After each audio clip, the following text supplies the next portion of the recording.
Hey, it's me, Cass B. On today's episode of Not For Nothing, I sit down with registered nurse, mama of two, wellness advocate, and my big sister, Erin Jones. Erin, welcome to Not For Nothing.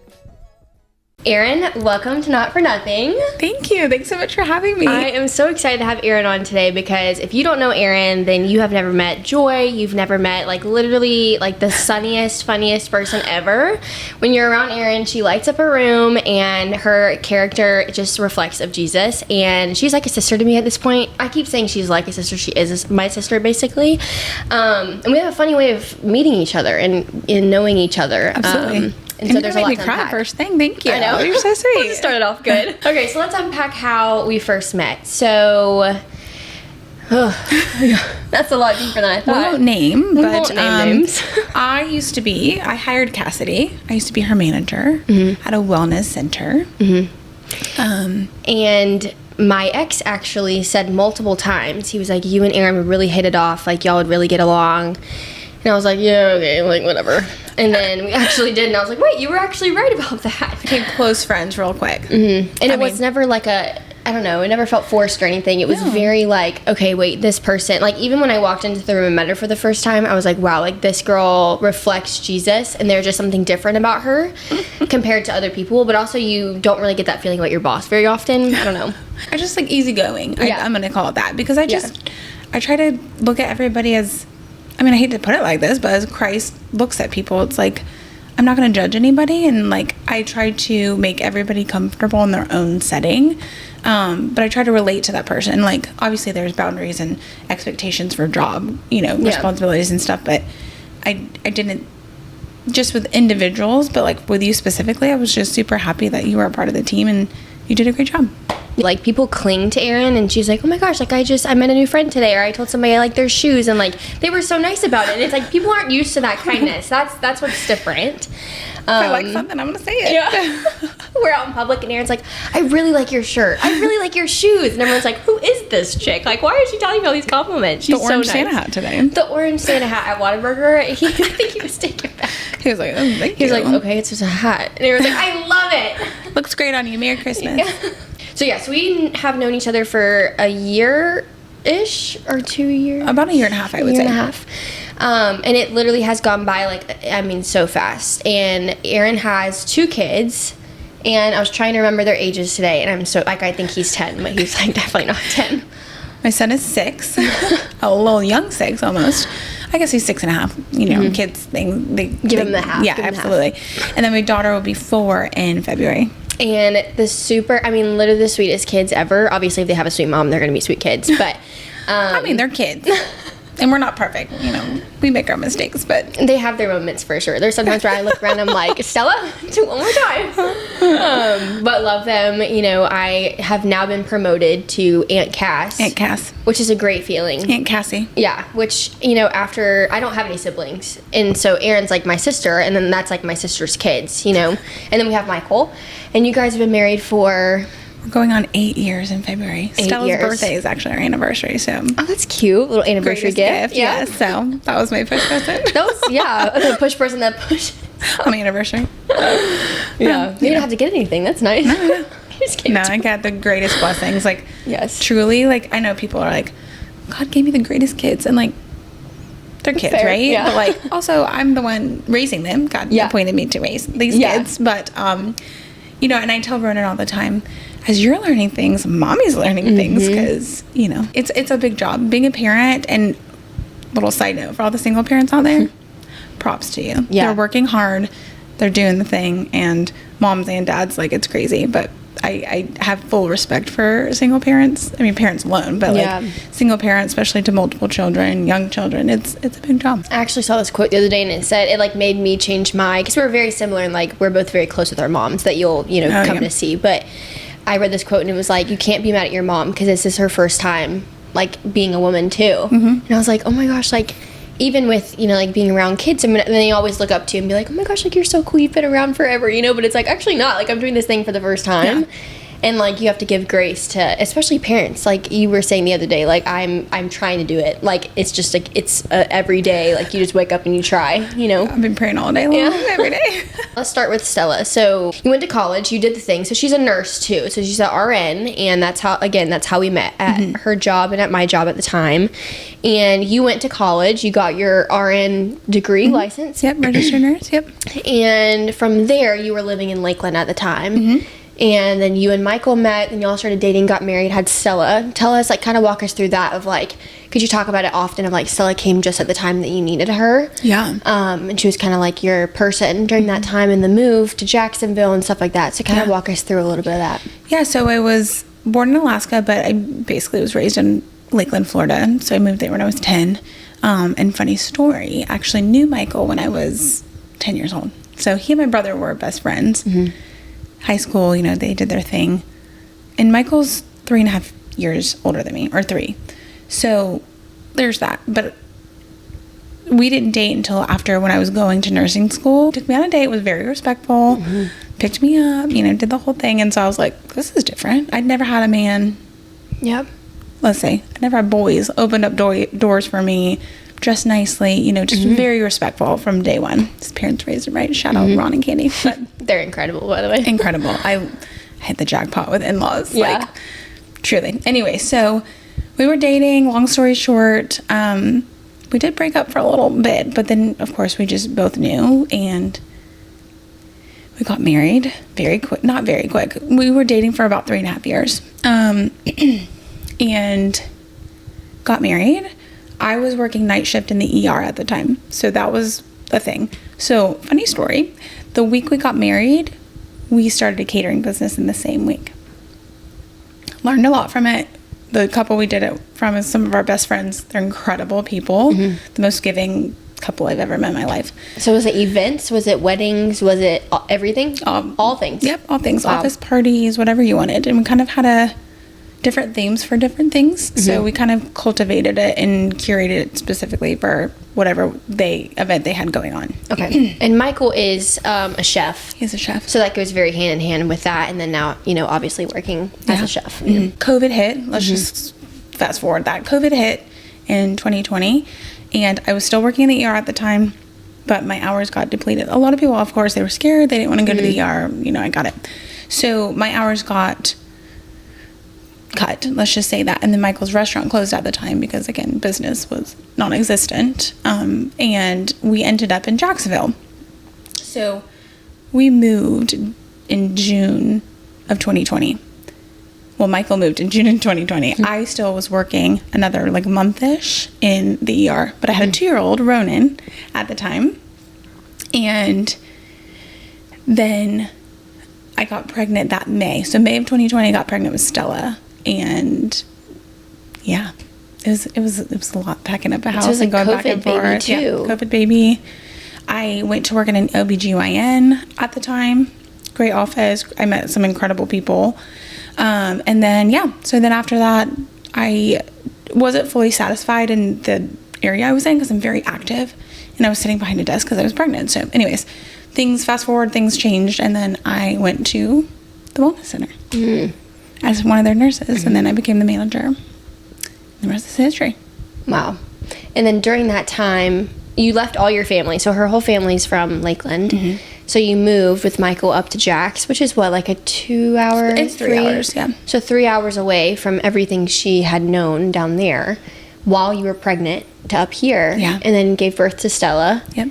And then kind of had to raise Stella without, a community and friends and stuff around. Yeah, and that, I will say, that was probably, I was super stoked of, oh my gosh, I'm moving to a new city. Because, I didn't go to college I went to college in Lakeland. I didn't move. I didn't do the whole big college thing. I went to a local school there and loved it. Everybody's journey is different. But I will say I was super pumped because I was I get to go to a new city. Jacksonville big. I was, super pumped. But I think I didn't process it of, so when I got here, pregnant, of course, my in-laws and my sister-in-law, everybody's here. And that was super beneficial because they're my tribe and super helpful.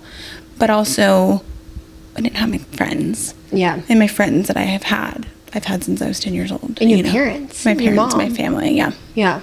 So that was big for me because I'm very close to my family and my friends as well.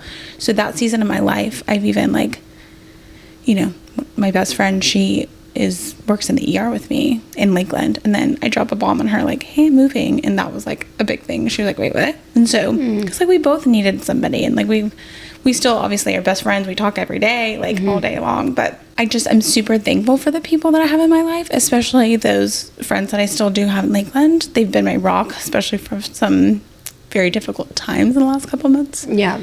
But I definitely went through a period of severe depression and anxiety because I didn't have anybody. I mean, I did, but you know, it's like your tribe, your people. Yeah. So that was a big adjustment for me. But I think that obviously that Michael started traveling in May, and Stella was 3 months old, and Ronan was turning 3 that July. So that was a big adjustment. Yeah, especially having to do that and learn how to do it on your own, basically, while he was gone. Absolutely. But again, I have so much credit to just the people God had placed in my life because I truly couldn't have done it without them. But with that set aside, personally, I went through a lot. And again, I think I went through an additional depression, anxiety thing. But again, I knew I could always lean. Nothing severe necessarily, but it's just like it's a lot to process. Yeah, you feel like there's nothing you can do, you know. Let's talk about your like faith background. So we agree on a lot of things faith-wise. Yeah. And would you say that you were raised Baptist? Oh yeah, Southern Baptist. Southern Baptist. Okay, that's very similar. So talk about your relationship with God growing up, what that looked like. We're going to have different segments of this with Erin too, so we can kind of go into more of your testimony. And one of the, we have a lot to talk about.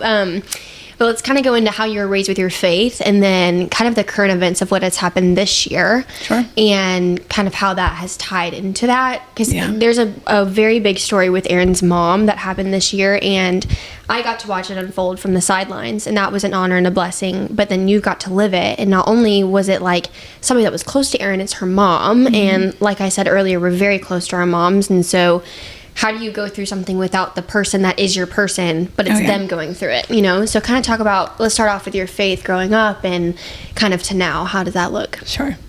If I get emotional, sorry. You're good. So I was raised Southern Baptist. I was very fortunate that my parents were able, they worked their booties off, but I went to a Christian school, K through 12. So in Alaska, I went to up until 4th grade.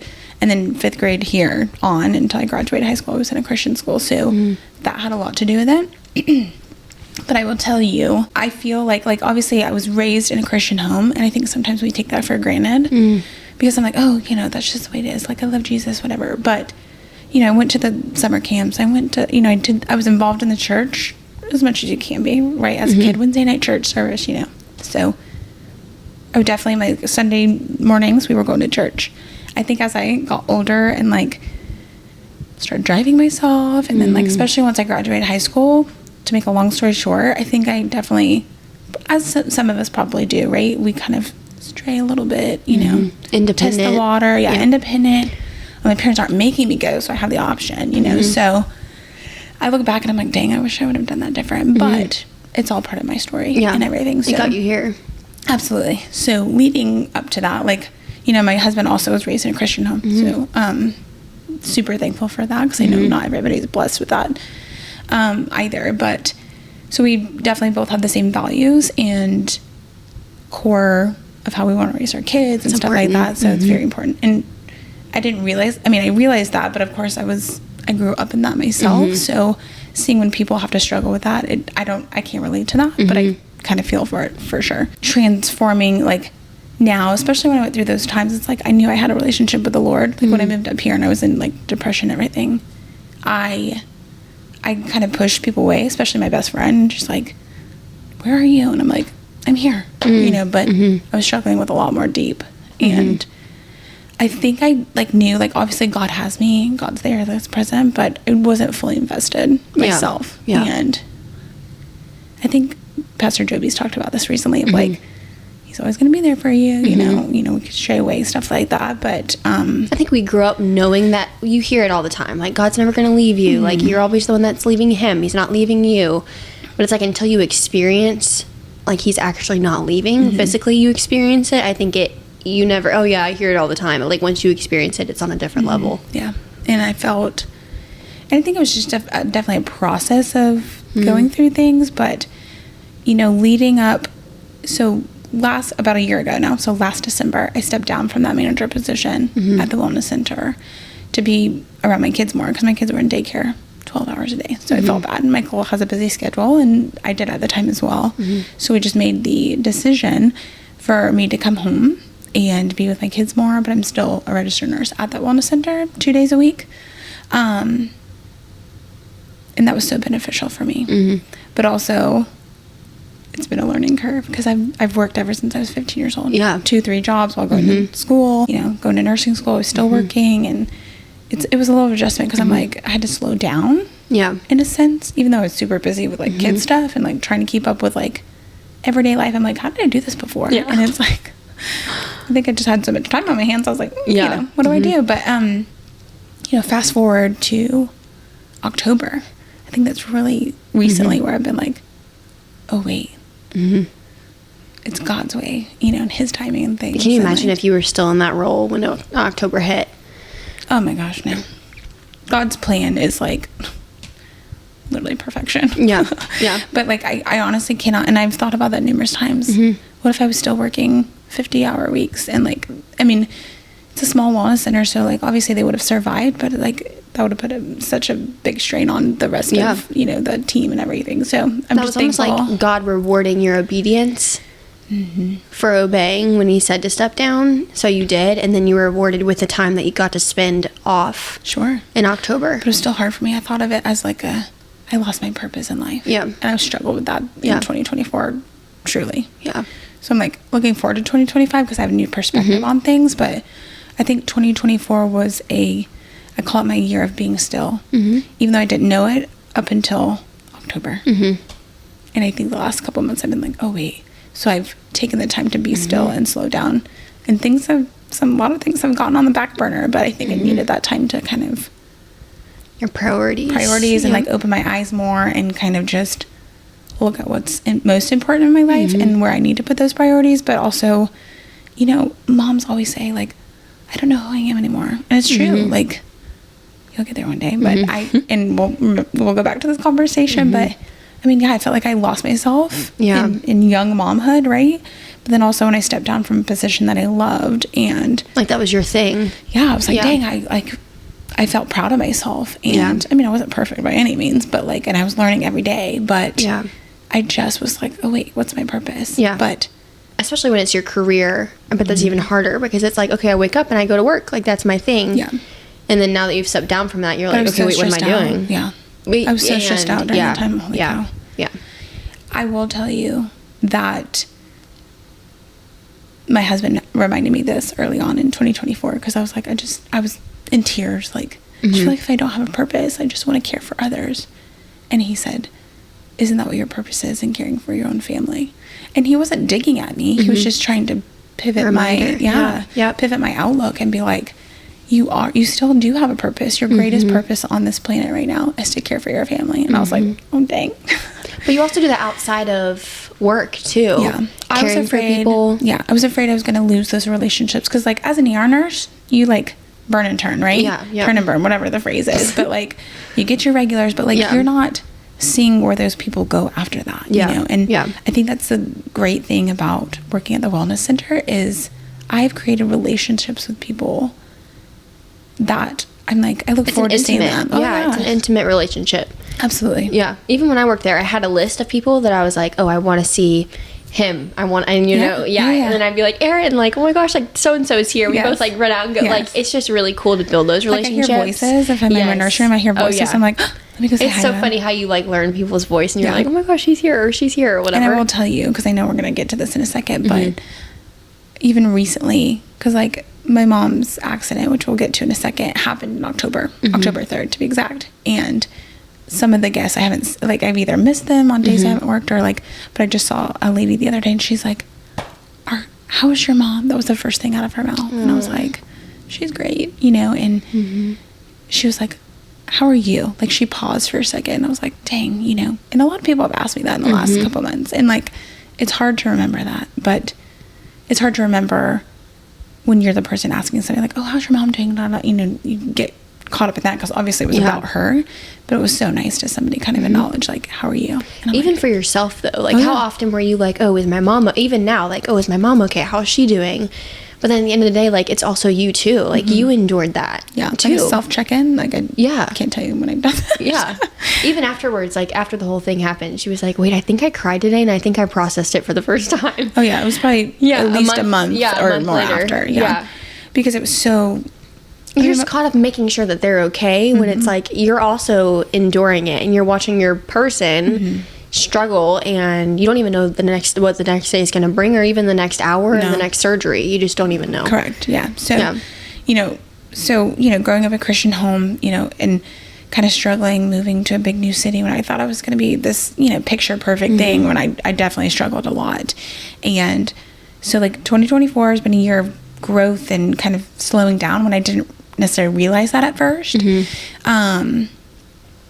Summer was like bonkers because I'm like, this is the first summer I've really spent with my kids. That sounds bad, but like I was working a lot. But Ronan did kindergarten last year, so he finished in May of 2024 kindergarten, and then, you know, we had the summer together. So he's like big boy in school, you know. We brought Stella home from daycare full time because I stepped down.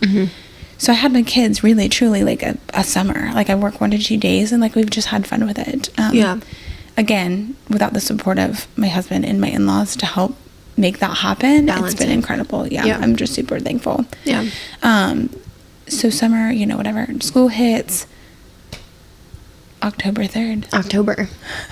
So there's a funny story here with this, because we were actually going to do something that day. Church. Well, church. We were gonna first run an errand for my brother because he doesn't live in Jacksonville, and I had to do something for him for his business, and you were going to come with me so that I could run and do that while still having my kids in the car, so that you could kind of help me watch my kids. And then we were going to go to church that Thursday night after. And I was on my way. She lives, 45 minutes away from 30, 45? Like, on a good day, 25.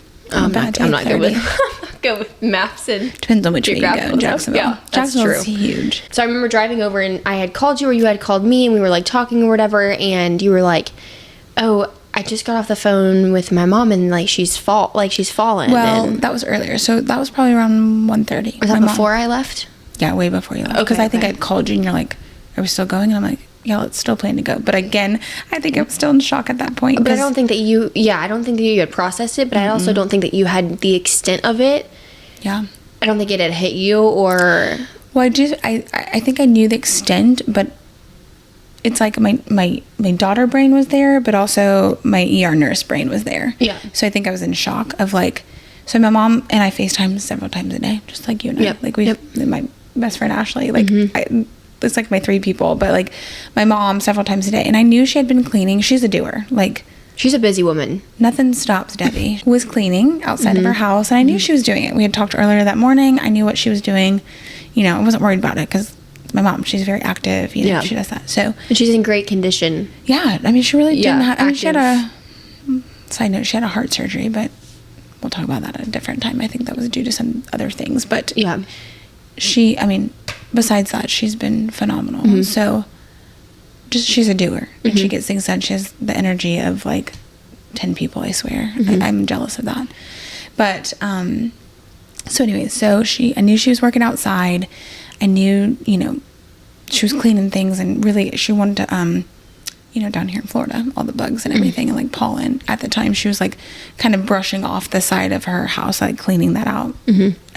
She might have been pressure washing. I don't know. Anyways, I knew she was working hard outside, and around 1:00, 1:30, she calls me, FaceTimes me, and my phone was left in my laundry room, and I went and got it because I had my watch on, so I knew she was calling. And I was like, hey, Mama, you know, how are you? And like, she looked like, I mean, she had been working hard. She looked like wet and everything. And I was like, you okay? And she was like, because I just saw the look on her face. And she's like, no, I fell.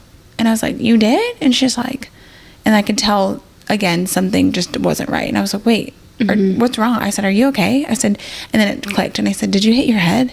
And she goes, I think so. And I was like, oh crap. She was with it. I call it a walkie-talkie. So anybody in medical field, walkie-talkie. So she was talking fine. She kind of was walking. So I said, sit down. So she was sitting down. And I said, what did you hit your head on? She's like, I'm not sure, but it hurts. She said, it hurts in the back of my head. And I'm like, okay. Well, we kept talking, and like, I was doing my best to assess her the best way I could. From long distance. A FaceTime call. Yeah. So I was like, head to toe. Okay. I said, like, how are you feeling? I was trying to get her to describe how she was feeling first, and then kind of asking her, because we were talking, but we weren't talking, you know? So she's like, I don't know. My head hurts. I feel a little bit dizzy. And I'm like, oh crap. So then, you know, we're talking a little bit more. I sit down in my office, and I have her on FaceTime in my left hand, and I FaceTime my dad off of my computer. And I was like, hey dad, mom fell. I'm gonna need you to go home. And I look back over, and he's like, what? I'm like, she was cleaning. She fell. She hit her head. Like, you need to go home. And as he's still on FaceTime on my computer, I look over at my left hand, and my mom starts kind of like, I could see her appearance was more white, ghostly. And I was like, oh shoot. And so she starts kind of like laying down, like she wants to put her head down, understandably. But I was like, mom, like I was kind of screaming at her. I won't scream now, but I was like, you gotta wake up, like sit up, like right now you gotta keep talking to me. So at that point, when I was yelling at my mom to like come to it, I could see my dad slammed his computer, and he like was getting up and like got up to go. He's like, I'll be right there. And I'm like, okay. He got there probably 5 minutes. I mean, his office is probably a good 7 to 10 minutes away, but he got there pretty quickly. So after he hung up, I switched my mom to FaceTime on my computer, and because we're here in Jacksonville, and again, I tell everybody, because they're like, the fact that you thought of that, like, I thought to call the non-emergency number in Lakeland, because I live up in Jacksonville and I can't just dial 911 here. Did you feel an urge to like get there, like be there, like, oh, I'm just gonna get in the car and go? Like, was that your natural instinct? I don't think in that moment. I think I was still trying to like, what can I do now to help in this situation? And keep her on the phone at all times. I just want to keep my eyes on her. So that's why I switched her FaceTime to my computer, because I did not want to hang up on her and her be by herself. So I switched her to FaceTime. I start calling the non-emergency number for Lakeland, and it was ringing. I'm like, okay. Answer the phone. So, and I get it. It's not an emergency number. So the lady gets on there, and I just quickly said, hello, ma'am, or whatever I said. I said, my name is Erin Jones. I said, I currently reside in Jacksonville, Florida, but my mom is in Lakeland, Florida. So I need you to transfer me to the emergency dispatcher is what I said. And she's like, oh, okay, 1 second. And I said, thank you very much. So again, it rang a couple times, and I'm like, okay. Somebody answers, 911, what's your emergency? And I said, sorry. Good. I started shaking in that moment, because I was like, oh shoot, now it's like real. And like, I'm an emergency nurse at heart, right? And so I know that side of it, but when it's your mom, totally different. So I was shaking a little bit, but at the same time, I just had to get that information. You know, my name is Erin Jones. I live in Jacksonville, Florida, but I'm currently on the phone with my mom on FaceTime. She fell. She hit her head. She's on blood thinners. I need somebody there now. She's like, all right, I got you, or whatever she said. She said, 1 moment, please. I'm going to connect you to EMS. I got you, sister. But she said, 1 moment, please, and we're going to connect to EMS. I said, thank you. So EMS gets on the line, so it's like a 3-way call with them, dispatcher, and they go through all the things like usual. Again, the address. They arrive. I'm still on FaceTime. My dad, in the meantime, arrives home with my mom. So I said, keep me on FaceTime. I want to hear. And so they get there. They start assessing her. They're asking her, you know, you fell. How do you feel? And she's like, and honestly, she was like, I mean, I feel pretty good, but whatever. And I kept telling my dad, she needs to go. I don't care what she says. If she says no, she needs to go. Because she was talking. She even walked to the stretcher down her front steps of her house. The adrenaline, you think? Oh, yeah. Okay. Adrenaline, but also, like, God is, his timing is everything. So I looked at my dad. I said, gather some of her things, follow them. And I was under the impression, like, your nurse brain, fall on the nurse. They're going to, lights and sirens, we're going. They didn't do that. And I didn't know that till later. If something were to happen to my mom more serious than it did, I definitely would have had a bigger issue, because it's considered like a gray trauma is what they call it. So they're in the trauma room because, like, when you're on thinners, obviously your blood's thin, you have more risk for bleeding, etc. So that's where this kind of turns. So back up a little bit. You arrived to my house because I went and got Ronan. While this was happening, I still had to go get my son from school. So I went and got Ronan from school. I think we met back at your house at the same time. You did, yeah. So you were on your way. We were going to go run errands still. Even though I was like, I think I was like processing it, but like slowly processing it. Like, okay, so my dad was keeping me posted the entire time. I didn't know the extent of it either. So when you had said like, oh, my mom fell, I was like, oh my gosh, like she bruised her leg or she's propped up on the couch. Like, that's what I thought. So I was like, okay, everything's a go. So I go in, like I'm walking in, I'm like, okay, like, you know, who's going to be watching the kids? Like, that's what my mind's already going to. And then Erin walks in from another room and we're kind of just standing there and she's like, I think it's like more serious. Oh yeah. I mean, I think I knew it the entire time, but I was just like, I think it's the first time you stopped. Like you had to stop and you were like, okay, wait, I think this is like this, it hit you. Well, I was almost home after picking up Ronan and my dad sends me a text message. Mom like bumped the line in CT, you know, non-medical people, they like, you know, but it said like bumped the line in CT. Neurosurgeon came immediately down. She's going, he put ER, but I knew he meant OR. And so I like picked up the phone to call him because that's the text message I get. And I'm like, Dad, did you mean she's going to the OR? He's like, yeah, she's going to surgery. Neurosurgeon came down and she got rushed to CT and like skipped the line because her amazing nurse, Justin, he noticed a neuro change in her. She started throwing up. And so that's one of the signs of like, okay, something's not right. Like obviously concussion, throwing up, you know, stuff like that. So he was like, he kind of bypassed the providers, emergency physicians kind of orders there. And he's like, no, we're getting her to CAT scan now. Amazing nurse. Good call on that. She went to CAT scan. Neurosurgeon came down, assessed the scans. And basically she had lacerated an artery on the left side of her head. So it was just slowly spewing. But I think, again, God's timing. She had also had a bleed on the right side. Wasn't as serious. So the neurosurgeon basically told my parents, I'm going in there and I'm going to operate on the left to stop that bleeding. I might have to go into the right side. Thankfully, they never did. But that just kind of, that was the start of everything. And I'm like, did they explain everything to you? Because I knew at that point what that meant. He's like, yeah, everything's fine. I'm like, was mom aware? Like, she understood? Or did you have to sign for her? Is she conscious? Like, I was asking more questions at this point. Because it wasn't until, like, that text message where he's like, mom started throwing up more. Like, obviously, things were progressing. He's not going to have time to slow down. So, she went off to surgery. And I think that's when I arrived back at home to you. And I was like, okay. Like, I was in shock for sure. My husband immediately comes home from work. He ended his shift earlier. My in-laws magically show up as well. And so everybody just kind of swooped in. Erin's like walking around the house with like nothing, like no like anxiety. She's not freaking out, like not shaking.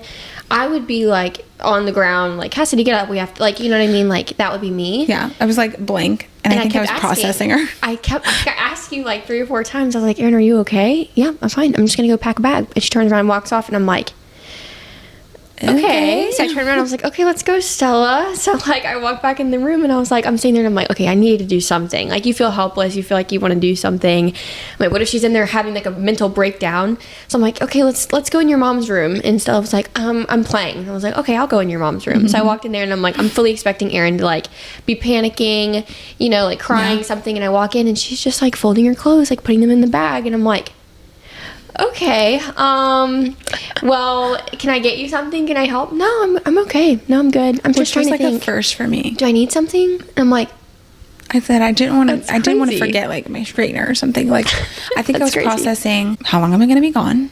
Yeah. And then first and foremost, like, I was thinking about my kids. I'm like, okay, Ronan still has to go to school. Yeah. I What's think gonna it was happen just, with Stella? it was supernatural peace. And like, that's how I explained it, of like being there in that moment. It was like, no, like I've never seen somebody react to something like that or be non-reactive to a situation. Like your mom's in the OR having brain surgery. Yeah, brain surgery. Like 0 to 100 in a span of what, an hour, 2 hours? Not even. Yeah, so I think she went in around 3, got out at 5:30. So like in a span of that, and you're just casually like very peaceful packing a bag. Yeah, I'm going to go down there. And I'm like. Even Michael was like. Okay.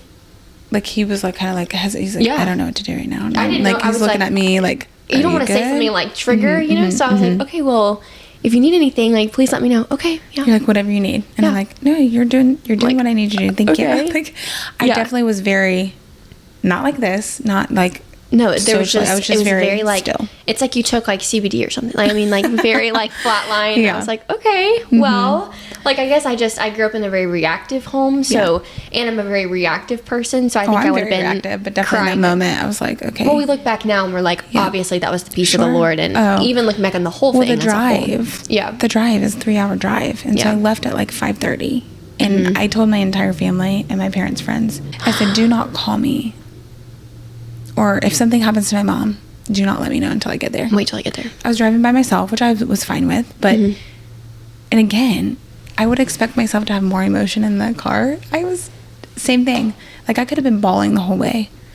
My best friend Ashley called me. She FaceTimed me. She's like, I just want to, like, talk to you. So I just was calm. And even she was like, are you okay? And I was like, I'm fine. So she actually talked to me for, like, 3 hours the whole way down, which was so good because, like, helped keep my mind off of things. But I think we were probably still talking about my mom too. But I just had such a peace. Like, it's very strange. And like, okay, we get there. Long story short, my dad and my brother, it's late. It's like 10 o'clock probably at this point. I was straight to the hospital. And my dad and my brother are there, of course. Everybody else has gone home. My mom was out of surgery. She's in ICU. And this is after the first surgery happened. After the first surgery, Thursday night. Yep, October 3rd. So after the fall, neurosurgeon took her back. You know, my dad shows me a picture of her before I go and see my mom, and I'm like, just to make you aware of like the state that she was in. Yeah, and I think as a nurse, like I've seen traumas, but it's your mom. Yeah, so it's a different perspective. And the last time you saw your mom was much different than what you're about to come into and see her as now. Yeah. And to be honest with you, in that moment, that's when I started crying slightly, and I was like, okay, can we go see her? And he said, yeah. And I think in that moment, I was just so worried. Initially, so I shouldn't say so, slightly worried that what is this process going to be like? It's the recovery. So fast forward a little bit, we went home because we all needed to get some rest at that point.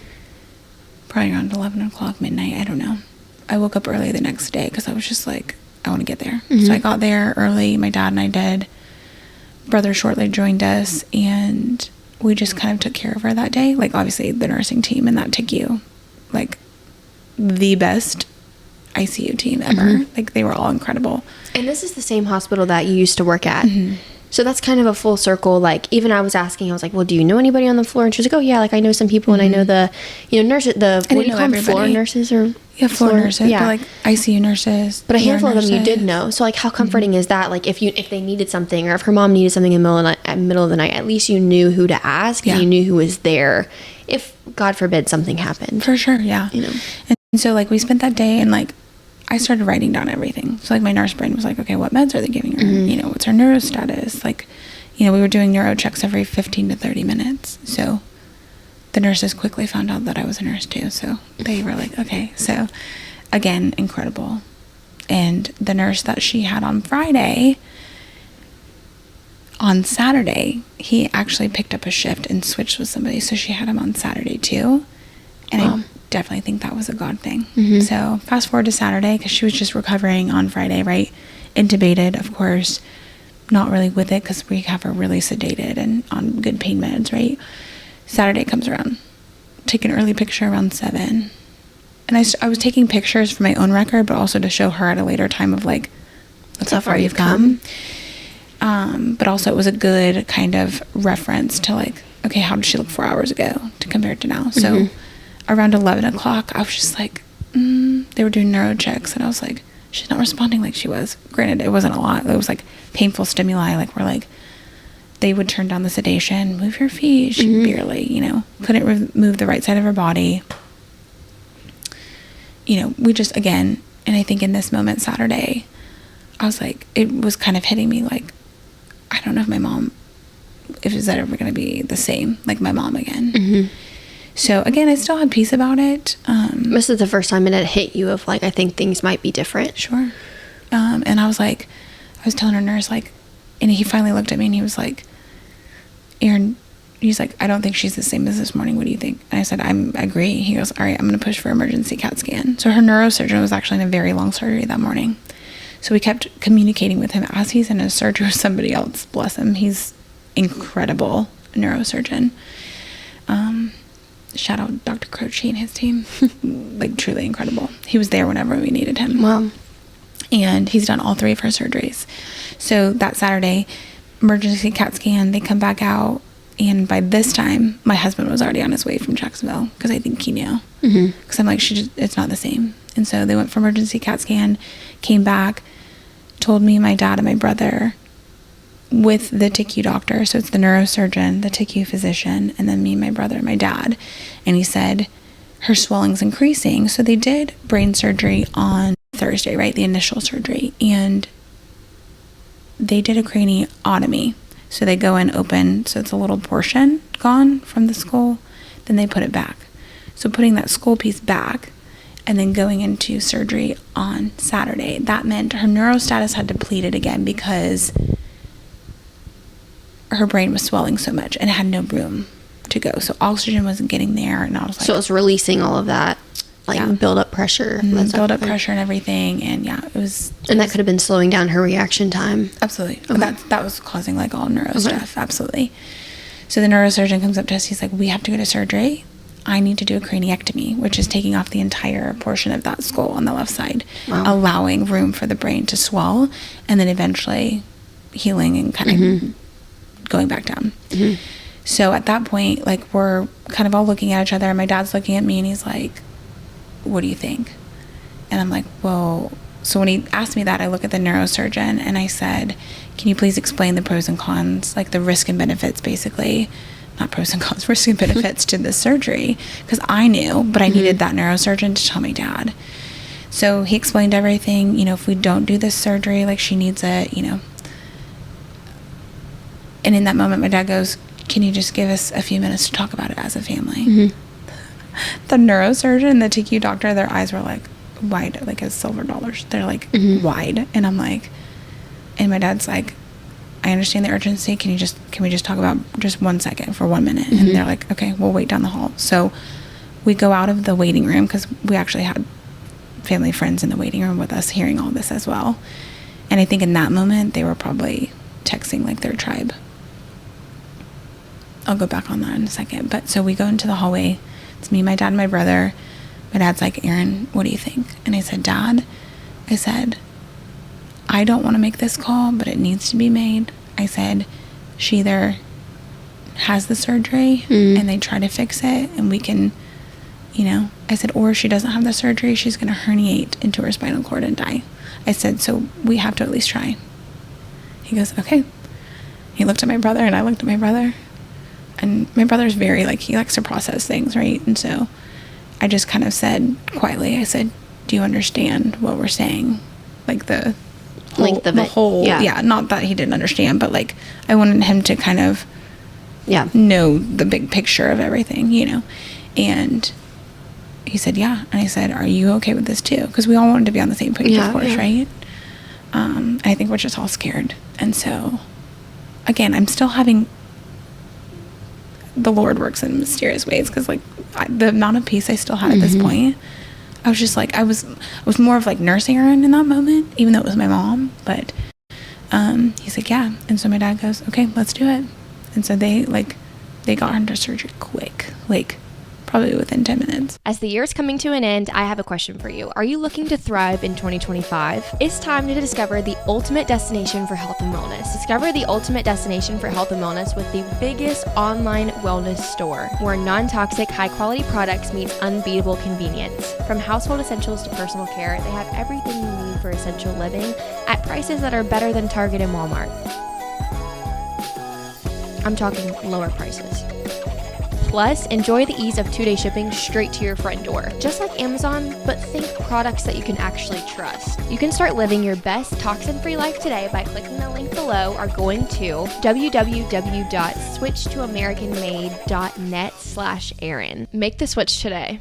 This is his second brain surgery that she's had in a span of 7 days, 6 days? 3? Less than 48 hours. 48 hours. So Thursday and Saturday. Okay.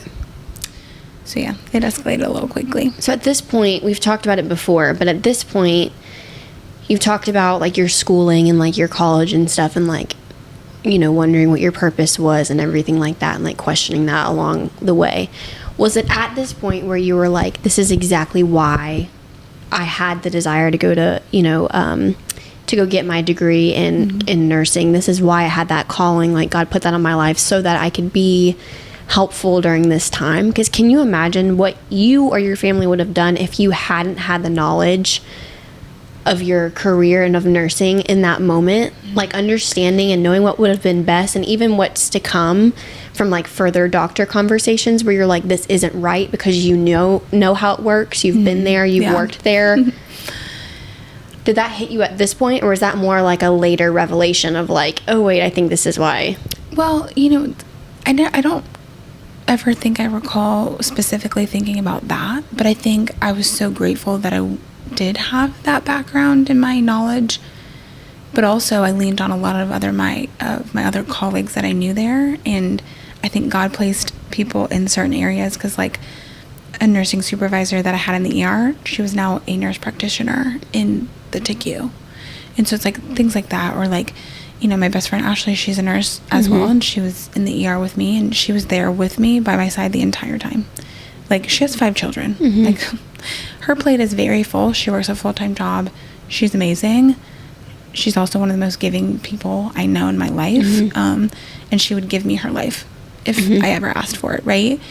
But I think I just leaned on my knowledge, but I would also ask questions like, okay, Asha, what do you think? Because this is what I'm thinking. It's kind of like a discussion, right, with other colleagues. I think it definitely helped, and it helped, I think, and then I think that's why I was calm a lot of the times, because I knew the back end, but it really allowed me to play a part and a purpose of communicating with my family, but also my parents' friends, and very easily kind of transcribe the events for each day, because I was doing daily updates for people, so they didn't have to wait and be like, how's Debbie? What's going on? Or asking around, Or my dad's phone blowing up. Like, I didn't mind if mine blew up. It may have taken me days to reply back to you, but so then I started posting on Facebook and tagging my parents, because I knew everybody would be able to do see that. It. So 2024, I struggled with my purpose. And I know my purpose is to care for others. And I love serving my community. Who do I know? How can I help them? Type of thing. But also, like, I was so glad I was able to be there for my mom. I was, and if you know me, I'm a people pleaser. And so what if I feel like I'm inconveniencing people, or my job, for example, I felt terrible for not being there, but I was like, I can't not be with my mom. Like, she's literally on her deathbed. Because in that moment after the second surgery, as she's going into the second surgery, some of my cousins and stuff, they're in the medical field as well. Nurses for a very long time, physicians, they're looking at me and I'm looking at them, and like, we both know. And my cousin Lisa, when she got tears in her eyes, and I'm like, because she's a nurse, she's been one for a long time, and I said, that's when it hit me of like, I know God was telling me to be still this entire time, even after this day, but obviously this day was very emotional, because this was the day that I was like, I truly don't know if my mom's ever going to be the same. So don't ever take it for granted. Truly. Because you don't know what tomorrow brings. Even after and during, while all this stuff was going on with Erin and her mom, I think in that moment I was like, hey mom, do you want to go get lunch? Like, I think it was just really eye-opening for me, but I also felt it on a deeper level, because I know that mom relationship, and I know of like your mom being your person and all that stuff, and like I can't even begin to imagine. And I've had like, my mom fell and broke her leg and went like all that, like that, but that's a traumatic surgery and you're done, but like I can't imagine that extent of it, and being like, what if I lose my person, and even during that time I had personal stuff going on in my own life, and I was relying on Erin for a lot. No, I was relying on Erin for a lot, and then this happened, and then I think for me it was also like God being like, you have to rely on me, not somebody else. And I was like, crap, because Erin and I were FaceTiming, we were calling every day. Lord knows, like, really helping me through. Without her, like, it would have been very hard for me to get through what I was going through. And when you went through that with your mom, I remember, like, the first night that, like, you were down there, and I think it was, like, Thursday that you went down there? And I remember sitting here on the couch, and I was like, I know. I kind of went MIA a little bit for a while. This is weird. I mean, mind you, my mom was in the hospital, unconscious yes. for 33 days. Nobody really knew what was going on, even you guys. I mean, like, you didn't know the outcome of it. Sure. But it was just so crazy of like, okay, you can lose everything in a second. Oh, yeah. You know, and like, and for me, I was like, dang, like, just coming to that realization of how fast it can change. But also watching you go through that gave me the strength on my own to go through what I was going through, but also gave me the strength of like, if you can get through this and handle that with so much peace and so much maturity, and I mean, everything that you were walking through, even with kids, even being married, even all that stuff, and never for a second did you crumble, did you like stagger, did anything, like it didn't even faze you. That was an encouragement to me, an encouragement to a lot of other people that I know, that they were like watching you during that, and they were like, wow, like it looked from the outside looking in like you've got your crap together, but I knew that like you got your crap together, but she knew who she trusted in. That's when I really, honestly, that whole experience, especially the first 1 or 2 weeks, let me say a little side note. If I didn't have the amazing family that I do, my in-laws, my husband, they made it work with my children up here in Jacksonville so I could focus on my mom. Yeah. It was exhausting, and I know it was, and I could not even begin to describe how thankful I am. Yeah. But you just said something a minute ago, is that just like your relationship with your mom, I talk to my mom several times a day. She's my person.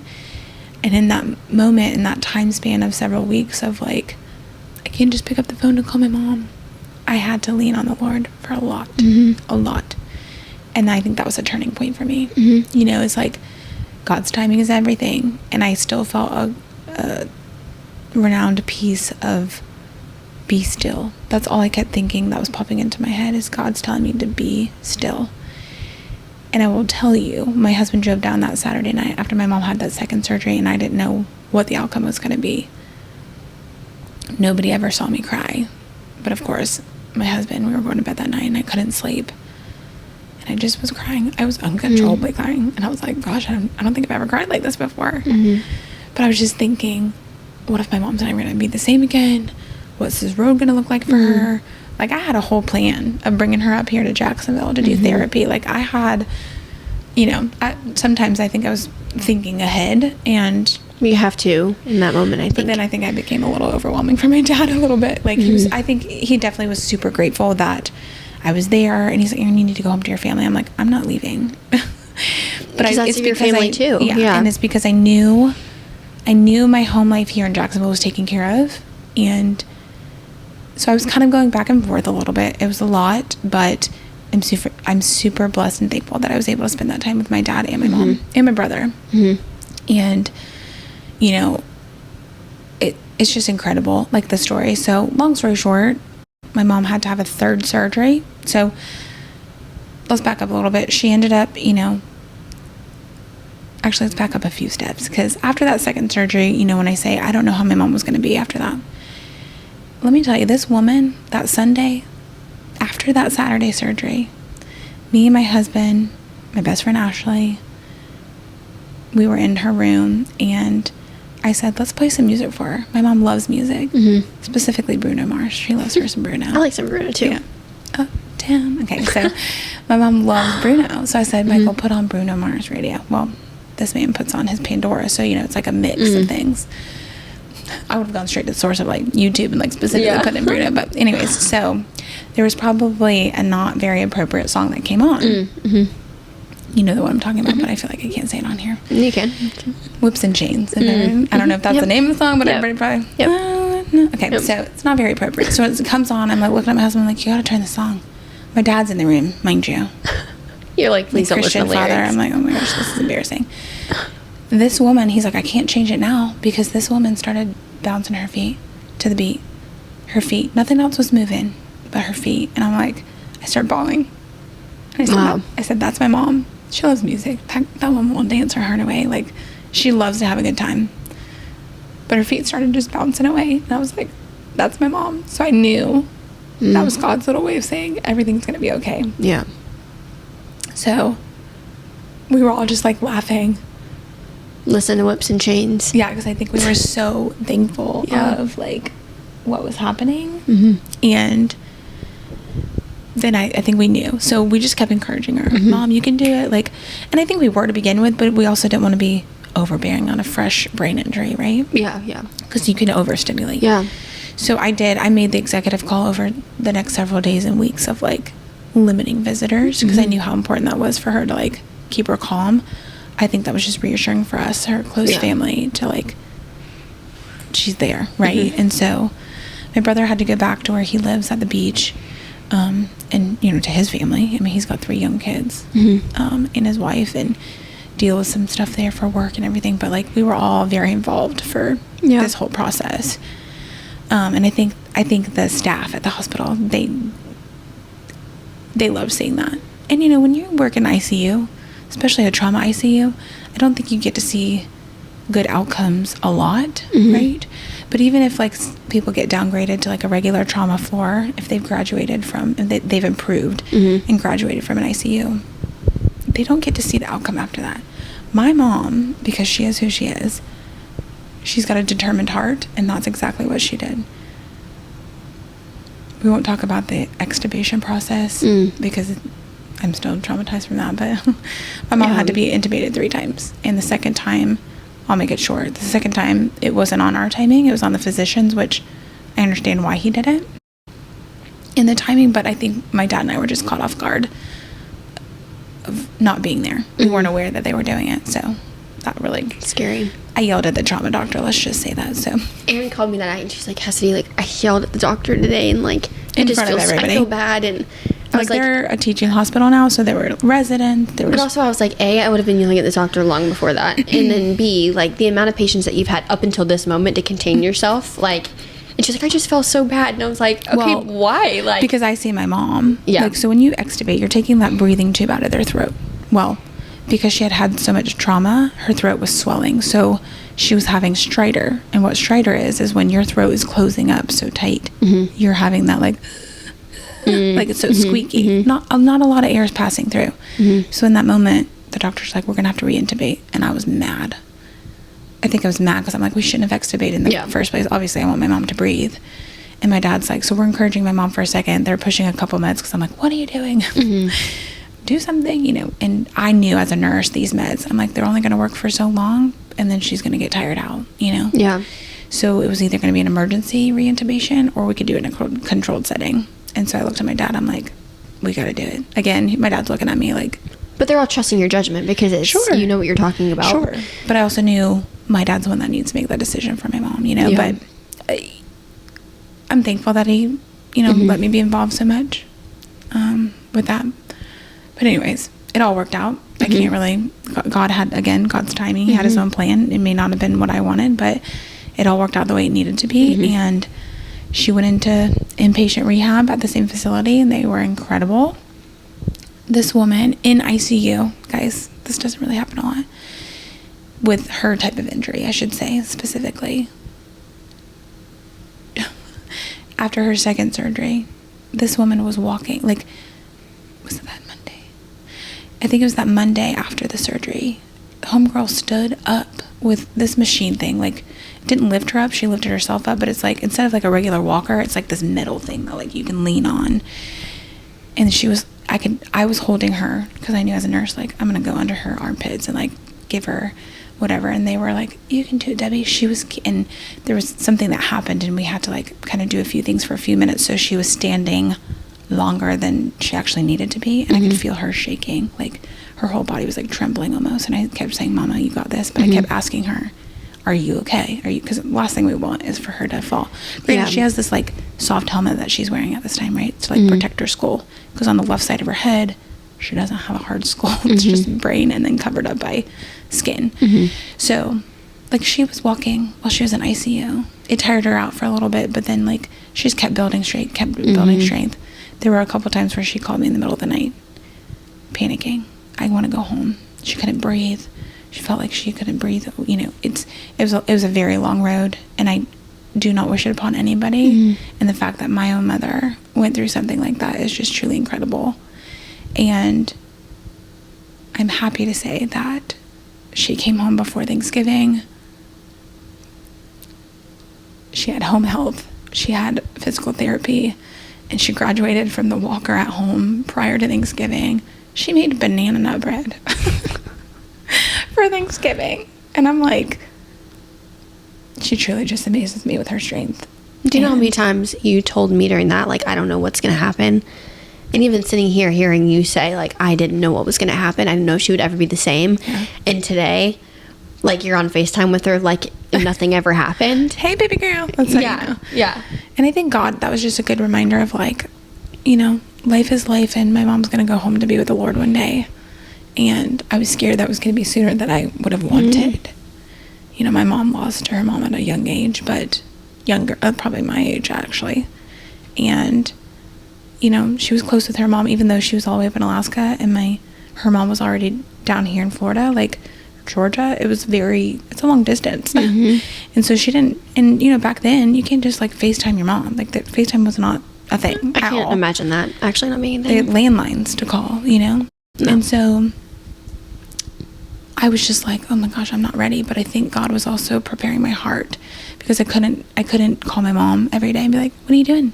Yeah. It was like, okay, Daddy, how's mommy today? Like, you know, because I had to come back to Jacksonville eventually, right? Yeah. So my mom was still in the hospital, did all that. But it definitely prepared me of, like, leaning more into God and kind of like, okay, God, that was my wake-up call. I'm a mom. I've been doing all these things on my own, trying to figure out things on my own. You know, I should, and too, I think as young moms and individuals, women, we put a lot of pressure on ourselves. Yeah. Especially this day and age of, like, I need to be here. I need to be doing that. Well, there's a lot of expectations. Yes, there's a lot of expectations. And, like, even after all of that, I've seen you become more confident. I've seen you actually go after what you want without, like, settling and being like, maybe one day. Like, the things that you've started and done after this have been beautiful, but they've also been, like, in the timing that it was supposed to happen. Sure. I've definitely been, where the I want to say lazy. Yeah, I want to say lazy the past couple months, but you've been regaining your own strength. Well, I've been resting. Yeah. And I think that's, like, God wants us to rest. Like, keep the Sabbath day holy, and it's a day of rest. And, you know, we're all busy, especially this time of year. It's crazy. Add in kids. Michael traveled in October after that whole incident, and, like, it was a whirlwind. And then fast quickly approached Thanksgiving, and then I think we even lost a week in between Thanksgiving and Christmas this year or something. And, like, I'm like, wait, next week is Christmas. Wow. It's fast. So, yeah. And out of that whole story, I just want to say my mom is the most incredible human I've ever met in my life. And the care that my dad has given her is truly that of a servant, and, like, the way, like, Christ loved the church. And I'm just super thankful for the parents I have, and the testimony and the example that they have shown me growing up. And as a 34-year-old woman, I still look back on my childhood and I'm like, my parents sacrificed a lot for my brother and I still do. I still lean on my parents, but I think this was kind of like God saying, okay, like, it's your time to become your own, even though I was my own, but it's like, I still lean on my parents a lot. Yeah. Especially for, like, moral support, right? But one day, God's going to call them home, and it's going to be sad, but I know where they'll be. So, anyways. We literally talked before the accident. We would always joke about, like, if something, even I think the week prior, I think we joked about it for some reason. Probably. But we were like, oh God's my gosh, timing. If something happened to my mom, like, I'd be putting a mental into, like, we literally both said that. I'm very much the same way. Like, I think Erin would have to be at the hospital with me. Like, I think you have to quit your job now and, like, have to go full time just to be with me and my mom. Personal something nurse. Happened. Yeah, I think, like, seriously, but concierge like, nurse. Where'd she come from? Oh, she just works here. It's okay. But yeah, it is so crazy how, like, when you say, like, one of your biggest fears, and then when it comes to reality, when you start living your biggest fear of, like, obviously one of my biggest fears is, like, losing my parents or losing my mom or grieving again. And I think walking through that, you're like, holy crap, it's happening. And then your body reacts, your physical body reacts. And then I feel like for you, like, processing it emotionally, processing it mentally it didn't happen until you got back. Because I remember you had called one day and you're like, I think I'm finally processing what happened. And like you were like, I was crying, and you know, like it took you a while to process it, but it was really cool to see absolutely you process that, you know. Yeah. And I think again, it's all about God's timing. Yeah. There was a time in like a kind of series for everything. And I will tell you, the other day, this is something that was super cool. I was on the phone with my great aunt, which is my grandmother's sister. She's 97 years old. Wow. She's fiery. She's fiery. Yeah, I'm gonna say that. She's fiery. But there's one thing that she said the other day, and she said, do you know that your mom was in the hospital for 33 days and Jesus lived on this earth for 33 years? Wow. So that number 33, I'm like, oh, that's probably gonna be my new favorite number. It's gonna be tattooed right here on my wrist one day. But it's just a reminder of like, literally God has a purpose for every single detail of our lives. Yep. Every single detail. Whether we like it or not, or we expect it or not. We want it or not. Yeah. Yeah. I mean, we could have this big old plan for our lives. Yep. And I will tell you, 10 years ago at 24, did not think my life would look like this. And you know, all I have to say for people is slow down. Lean on Jesus. Like I talk to Jesus like I'm talking to you in my head. So sometimes I'm like, am I crazy? Am I hearing you right? Is that you? And then sometimes I'm like, you know, people are like, oh, I don't think I've ever heard God speak to me. But then, like, I think we had this conversation the other day. I'm like, oh, I think I can look back and be like, God was speaking to me. I just wasn't listening. Yeah. Or I think some people, it happens more in experiences and like physical things that happen in their life more than like, because I can tell you maybe a handful of times where I've been like, oh, I felt like God was telling me that or speaking to me. And there's other times where I'm like, oh, I felt like 90% of the time I walk through things instead of hearing him. So I think the ones that are hard of hearing, like maybe me or maybe you, I feel like we endure things more than we hear things because that's the only way that he can get to us. Sure. In a sense. I'm reacting and doing what I think might be done, but instead of slowing down and being like, okay, Lord, this is what I'm dealing with. Yeah. Let your will be done. What, like, guide me, you know, and stuff like that. I think it's funny because, you know, we just talked about like you felt peace in that moment of like when I got to the house, you were like really at peace and all that stuff. But I think with you saying like be still was like you're saying like what you felt like God was telling you. Like I think that was what you were. I think that you were just still. I don't think that you weren't frantic. You weren't freaking out. Nothing. Like I think that word is literally what you were in that moment. And I think if you would have been freaking out, if you would have been whatever, I feel like you would have had misplaced trust. Absolutely. But you didn't. Like, and I think that's why you weren't freaking out, is because you knew where your trust lied. Sure. And you knew that who had it in control. There was one time that I lost that trust and I freaked out, is when that doctor did what I unexpectedly, and right, it's like nothing's planned. I mean, you can plan for things, but they're not going to happen, you know. And I did apologize to him after that moment, but I was like, I was mad. I was angry. Yeah. I was angry in that moment. It's your mom. And because I saw her struggling so much, I was like, I was just that rage inside of me.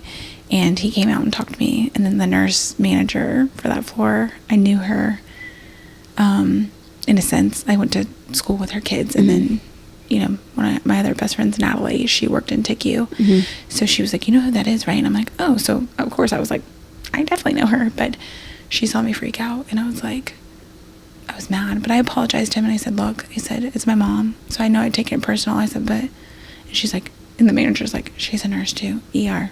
And like was pointing downstairs because that's where the ER. And he's like, I knew I recognized you, but in that moment, I'm walking down the hallway and I call my best friend Ashley. She's at work, mind you.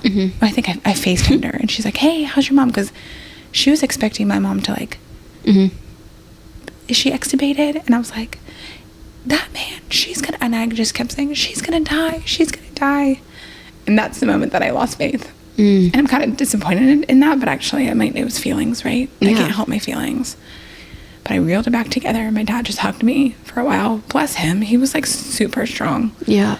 Like obviously very worried about my mom, would tear up, but he never broke down. And I think he was the rock for sure. I think we both leaned on each other like, everything's good, you know? That moment proved that you're human too, though.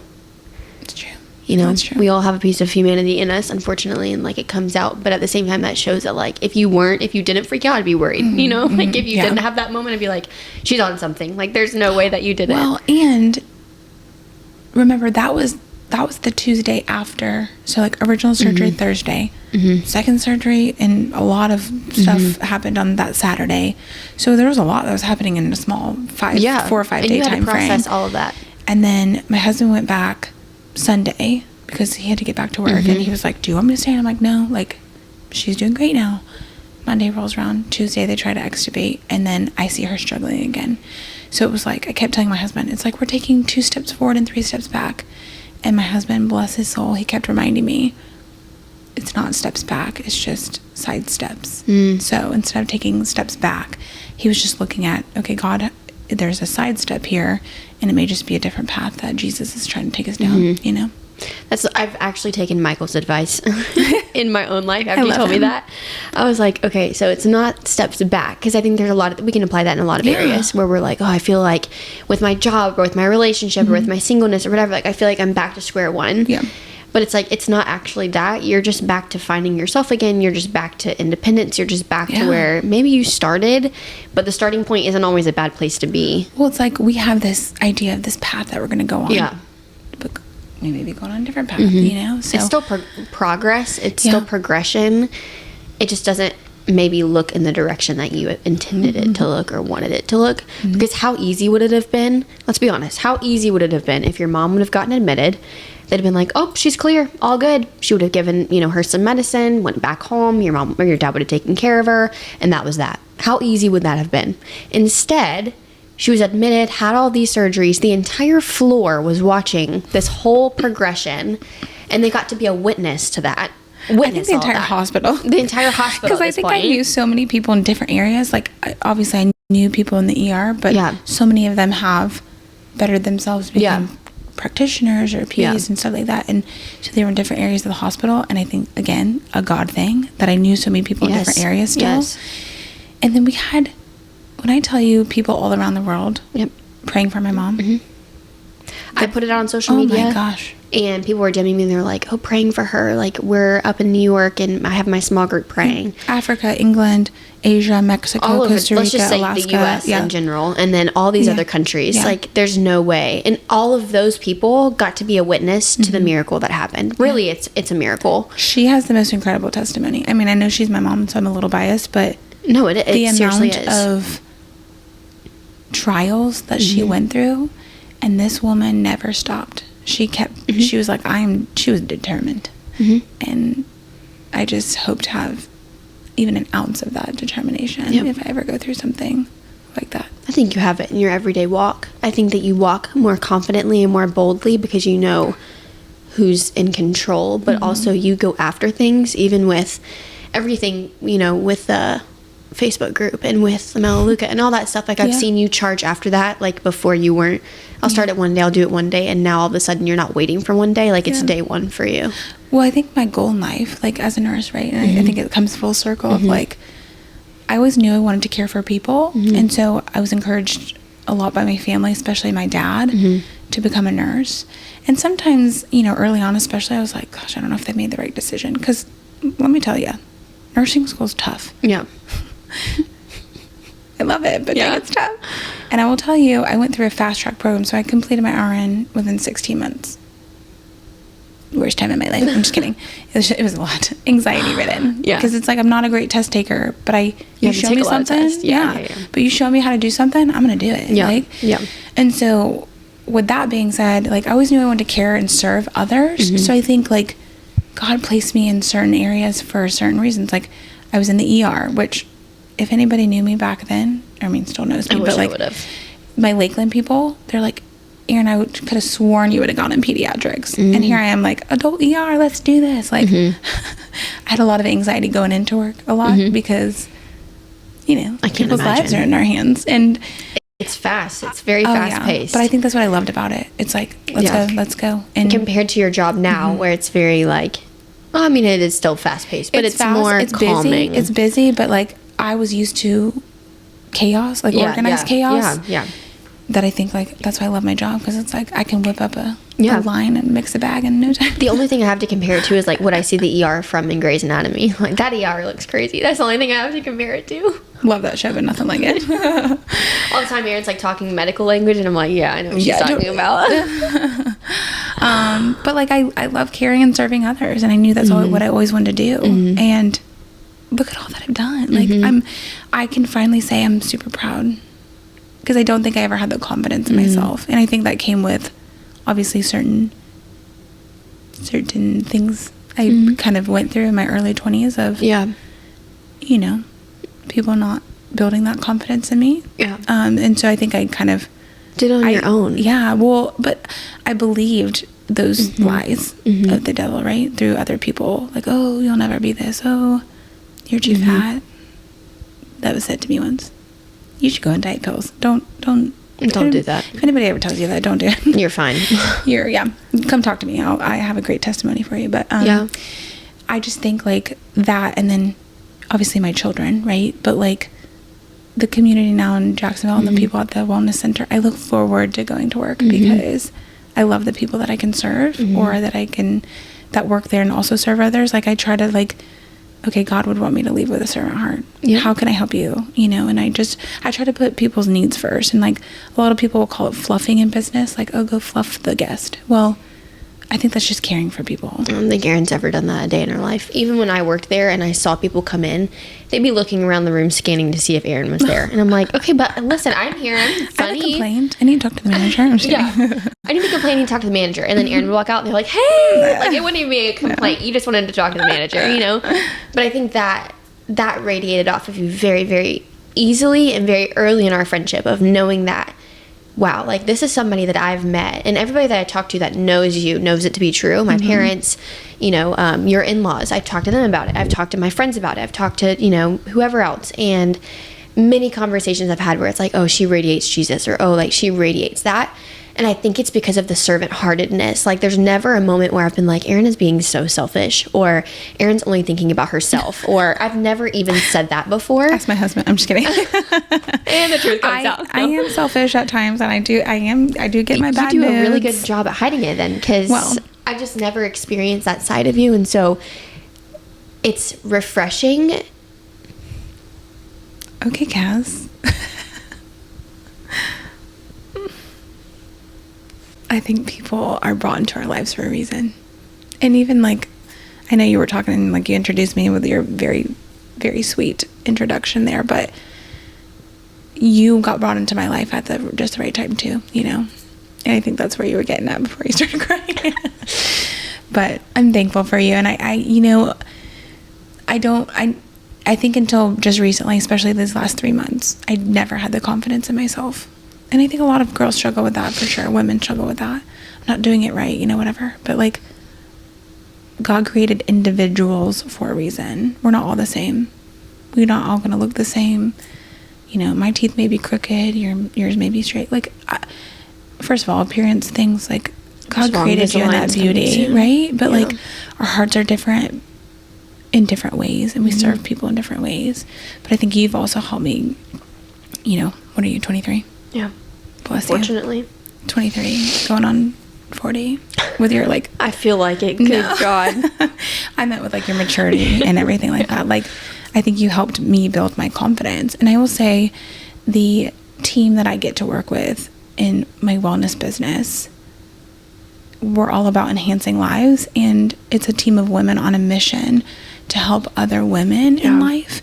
And I will tell you, my mentor, Michelle, God bless her, because it was just by chance that we connected in a time where I was searching for, like, I lost my purpose. How do I serve others? And this opportunity lied in front of me. And Michelle has been such an incredible leader for me. And even though we don't talk all the time, she has made such an impact on my life in less than a year. So it's like a short time frame. But something she would always say is, Erin, persevere through that, you know? And, you know, Grit, Don't Quit. That's a great book, by the way. If you ever want to read a book about, like, just sticking to it, gaining that confidence.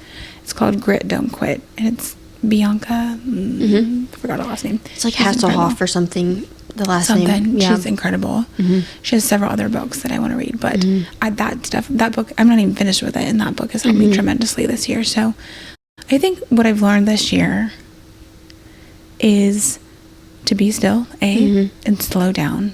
And if you do slow down and you take a look at what God has done or is doing or is like leading you to, like, you know, you and I have had several conversations of like, I feel like God's trying to tell me something, you know, because I want to do something more, but I don't know what that is. And I just want God to open up that door for me.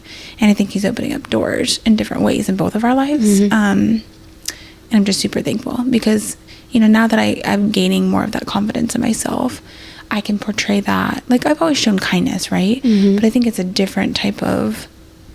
It's like a godly confidence. Yeah. And I think people will notice it. They're attracted to it. Yeah. That's why so many people are attracted to you, because you reflect that of God.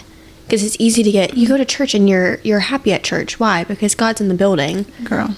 You know, like when you leave church, she's like so happy. Like, I mean, not like you're already not happy, but like just like super. She's like, oh my gosh, I loved it. It was so good. Like when people leave that conversation with you, it's one and the same because you reflect that of God. You're sweet. But I think when you've spent time building up your confidence, it's helped me look up to you in that way. You know, obviously a different episode, but I've went through a lot this year, and I think that the reason why we were introduced to each other might have been to build each other up when we needed it most. Yeah. But then whenever I was going through losing someone, you went through it right after. Yeah. And so even I knew that person. Not to the extent, obviously, that you knew them, but I think, again, God placed you in my life last year with that person having a big part in it of how I met you. Yeah. And then we just became super close. And so I think it was God's thing of like, I'm going to put this person in your life to help you through this circumstance, you know? I think there was also a weird part of me that, like, feared, you know, obviously, like, the breakup and it. Like, you were the person that I kind of confided in the most because you knew both of us. And so you were able to give me godly wisdom and womanly wisdom, too. Well, I also tried to not give you a biased opinion. Yes. Because you knew the situation, you knew the person, but you never played, like, a favorite game or... Girls rule, boys rule. Yeah, no. It was always something that I had trust in being honest in a good way, but also being kind and not like, oh, well, you know, having a certain say. But I think there's this weird part of me that was like, once we break up, I felt like we wouldn't be friends anymore. Like I had this weird fear. And then once we did, like, it was stronger than ever. Oh, yeah. Because I think that we were supposed to help each other, you know, and like, and never thought in a million years that I would have to go through that. Never thought in a million years that I could be on the other side of that. And you were the constant friend in all of that. That was like, you know, you can, like, you'll be okay. And I was like, I don't trust you. Like, I don't think that's true. Like, whatever. And now I'm like, without you pouring into me, without you guiding me and helping me along that route, I would not be sitting here today. This would not be going on. Like, a lot of this stuff that you see happening is because you were like, you can do it. Oh, well, and I'm very definitely thankful. Can. And I think I just need to be your cheerleader because you had all the right things, like, right? Like, you have a podcast. Yeah. How cool is this? And it's not for nothing. Yeah. And I think I cannot wait to hear all of the incredible testimonies that you're about to just blow up the world with, because every single individual in this world has their own testimony. And I think we can learn so much from other people. Yeah. Love being one, and trust and community. Like, I think this world needs more love and community now more than ever. And I think, you know, it's turning big corners, but that's why God places on this earth, you know, is to help one another. And so, I'm super grateful. Okay, so the podcast name obviously is Not For Nothing. And I love to ask guests that I've had on, what is one thing that you've seen in your own life that has come to fruition where you're like, audibly, this was not for nothing? Obviously, the story with your mom is a very obvious one. But do you have anything else in your life? I know we'll talk about, you know, your testimony and stuff later on. But do you have anything else in your life that, like, is very evident of, wow, like, you can look back and be like, that was not for nothing? Like, what you went through, what you saw someone else go through. I know there's a lot of elements to your testimony that you could probably pull from for this. But what is one that, like, touches you that you immediately think of, like, right off the bat, of something that you saw, like, the fruit of it, like, the reason why you went through that was not for nothing? Well, honestly, I think, you know, struggling with not to kind of touch base on a negative note, but like, I think just being a nurse in general and what is coming down the road for me personally, which I'm looking forward to, and whether it works out the way I want it to or not, like, I'm super excited to see where that goes. But struggling with postpartum depression with both children and then moving up here in Jacksonville after I had Stella, I had depression. Like, it was probably a little bit of a mixture of like postpartum depression, but also like I didn't know how to, like, quote, survive on my own because I didn't have my community up here. But I've learned to build a community. And like, right when I basically grew up in Lakeland, and so that community was just there. I grew up with these people, you know, stuff like that. It was easy because you didn't have to build it. I didn't have to build it. Yeah. And I've started to build now, especially more so now that I've kind of taken a step back too and slowed down. I've started building a good community, and like, I get to pick and choose who is in that community. I don't know if y'all knew that, but like, you get to pick and choose who you allow into your life. It's empowering. Yeah, definitely. Yeah. And even as a nurse, people will text me and be like, that I've met here in Jacksonville, and they're like, Erin, I need your advice on something. And like, don't get me wrong, like, I'm smart on a level, but like, I'm not the smartest. Like, any like minor inconvenience in my life, I'm like, hey, do you mind telling me how many milligrams of alcohol Advil? The real truth comes out. No. But yeah, you are very smart in that sense. Well, I just think I don't know. You know, my mom's testimony is incredible, and maybe there's something later down the road that I'll be like, Cassie, remember when you asked me that question? But I think all of it, God's details played a role in where I am today, for sure. Yeah. Like, being a nurse and then like just feeling like, oh, I don't know what I'm supposed to do, and like the confidence. But I know that my plan for 2025, and I'm super stoked about it. And I think more is to come from that. Yeah. You've been talking, like, she's been talking nonstop about making a vision board and all this stuff. So the other night I was like, I want to make a vision board. So I have a vision day. Stopped. I have a vision day planned for my family. So I work January 1st. So January 2nd, we are all... I'd love to see Stella's vision board. What does that look like? Does it look like Bluey Barbies and pink and Peppa Pig. And cookies and... She wants a pink house. Oh, pink house. Okay. Let's make that happen. Who's paying the mortgage? Exactly. Yeah. Interesting. No, but I'm super blessed, and I'm fortunate for truly the community I have and the tribe I have around me, truly. From your parents' perspective, is there anything that they wanted to share, or at least maybe your dad or even your mom, was there anything that they wanted to share or make public about the accident and her miracle and stuff? Let me see if I can look this up really quickly without kind of... So I will say specifically, like, my mom's testimony, that's like something that they just wanted to continue. You know, my mom, like we talked about, my mom has a strong will to just keep going and push forward. And my dad, he's such a sweet soul. He says, you know, we've always known that God is in control, and we're thanking him every day. And just praying for ways to share my mom's testimony for others and encouragement. And most of all, and here's where it comes into play, if someone doesn't know Jesus, to let them know we serve an awesome God. Like, my mom's whole story, she could have died in an instant, especially from the initial lacerated artery that Dr. Croce repaired. He said we were within minutes of my mom not making it. And that's my mom's testimony, and something that we all are like just sharing of, like, God is in the miracle making business. And he is doing big things. Capital B, capital I, capital G. He's doing big things. And if he can do this for my mom, imagine what he can do for you. I think it's important to note that, like, that what happened was a miracle, and people are like, oh, I don't see God working these days anymore. I haven't seen a miracle in so long. But are you looking in the right places? Are you actually seeing miracles for what they are? Because, to be honest, a miracle can be as little as the car cut me off and I slammed on brakes in time. That could have been a life-altering crash. Absolutely. Or, hey, whatever, the storm wasn't so bad as it was before and people didn't, die. Whatever, like, that is small miracles. But when you see it on a big scale, it's easier to be like, oh my gosh, wow, like, that's really, like, I'm really thankful for that, or it impacts you differently. But even in the day-to-day, there's things that happen where it's like, wow, like, that in and of itself was a miracle. The other day, when, you got a little bump from the other car. A little fender bender on my way to my Christmas party. Can you imagine if it would have been faster? Can you imagine if the car would have actually made an issue like, Or in an pushed me, instant. like I was the first in line at that red light. So like he pushed me just enough to where cars stopped. Yes. Can you imagine if it would have been worse? You know? Like that in and of itself is a joy. miracle. Yeah. Like there's just little things that we take for granted. Mm-hmm. Oh, my brakes worked today when I was driving my car. Like my brakes working is a miracle because Lord knows I'd need those things.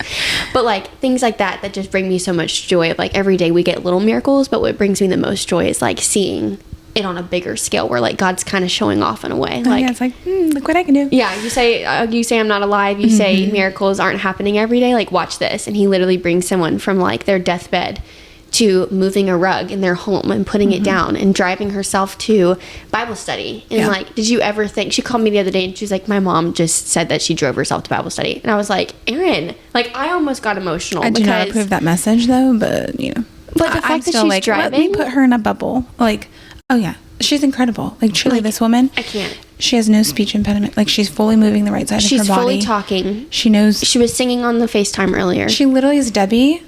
If you didn't know what she'd went through, you wouldn't think nothing is wrong. No.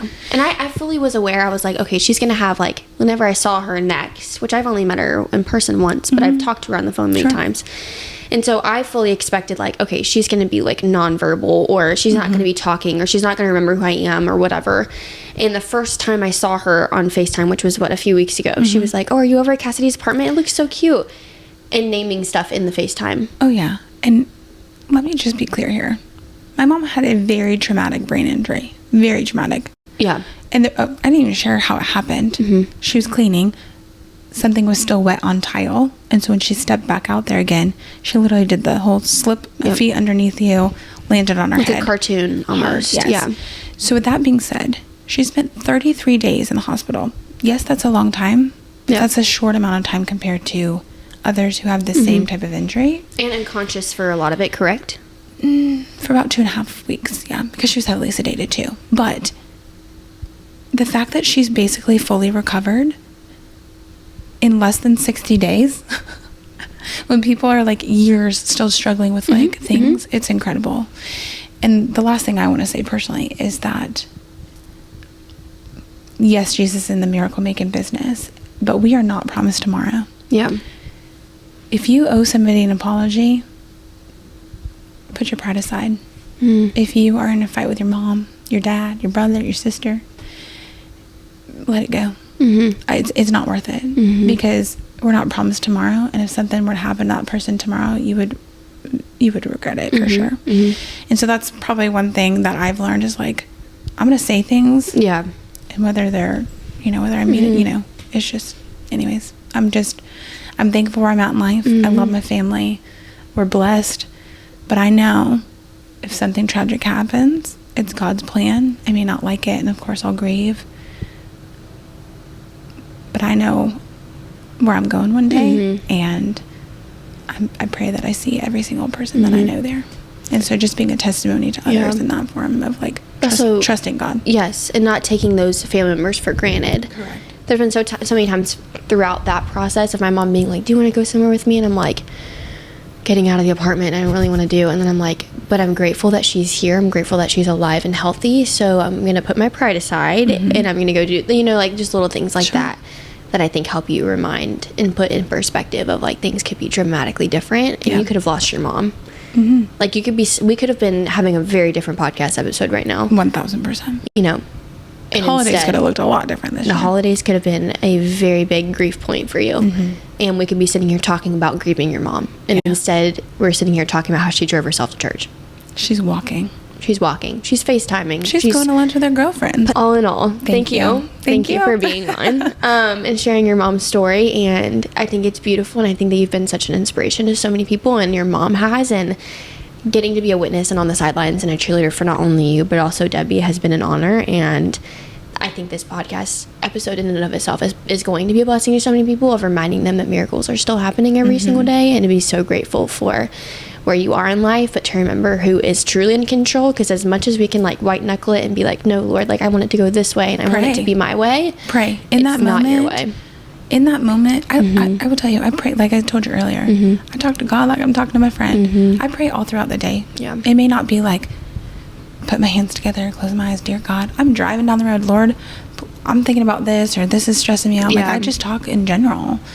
So yeah, thank you. Yeah. And I just hope to be a light continually for people. Absolutely. And then she'll be on again soon for Sister Secrets, which Sister Secrets. super excited about. But yeah, thanks for being on, Erin. Thanks, Cassidy.